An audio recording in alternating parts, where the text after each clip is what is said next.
You ready? Yeah. All right. Well, obviously, nice game for you guys to get out and run a little bit and put this one away. Can you talk about just overall your thoughts of the game?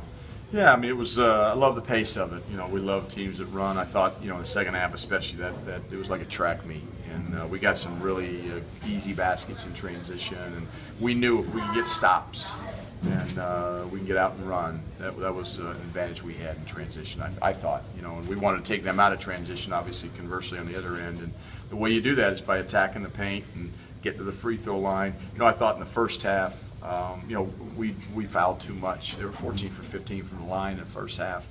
You got to play without fouling, but you still got to maintain your aggressiveness, and that's something we did a better job of in the second half. And it was one of those games where sometimes the whistles came and sometimes they didn't come, and you can't be playing for the whistle. You got to be playing basketball and finishing plays. And I thought we did that in the second half, and we had to finish a little bit stronger than we did. We did, we let a 16-point lead go down to 10. We didn't play very smart down the stretch in terms of time and score. So those are learning opportunities for us. But I was proud of our resolve, our competitiveness, and the guys made plays. They stayed in it quite a bit by using their press. Yes. And kind of doing some things off of that because you guys got up to big starts both halves. But talking about their press and what it did to you. Well, I thought it sped us up in the first half a little bit. We talk about against pressing teams, you want 10 to 12 turnovers a game. We had 9 at halftime. And we talked at halftime that, hey, offensively taking care of the ball and getting great shots. If you take care of it, you're going to get great shots against the ball.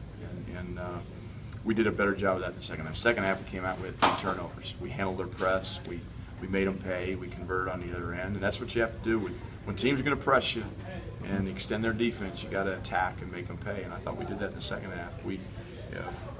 Second half of the first half, we didn't do that. We turned it over. We got on our heels a little bit. Defensively, Coach, I think DePaul came in shooting like 37% on threes. Yes. How did you feel like you guys were able to kind of deny them? Well, I think they were 1 for 10 in the first half. The game they ended up making 5 of them in the second half. But again, 22%. They're 6 for 27. They got good 3-point shooters. We knew that was a strength of their team. They're averaging 20 attempts a game. They took 27 a night. That wasn't something wasn't unexpected. But I thought we did a pretty good job for the most part. Some open looks in the second half. I thought fatigue played a part in that. But when the Hamilton kids started stepping out and even he made a couple threes, Josh was contesting them. I like those shots for Colorado, because I'd rather have him shooting threes with a hand in his face than getting the ball on the block. I thought Josh Scott defensively did a great job on that kid. He was a load, and Josh, his numbers offensively aren't going to jump off the page at you, but I thought defensively he did a great job.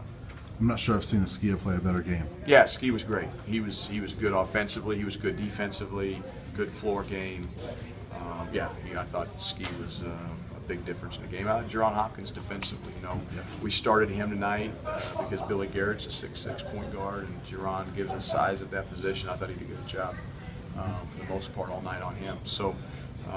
This team, again, the depth, production might come from different guys on different nights, but we're going to need our whole team to play well throughout this tournament if we want to have a chance to win it. The way you guys started both those halves and the way Jerron played tonight, is that something you think you might want to keep that lineup? We'll see. I don't know much about George Washington's personnel. I mean, I've got a lot of confidence in Xavier Talt. I've got a lot of confidence in Dominic Collier. Dom's just coming and coming. I thought he had some good minutes, even though he didn't finish maybe some plays that normally he will.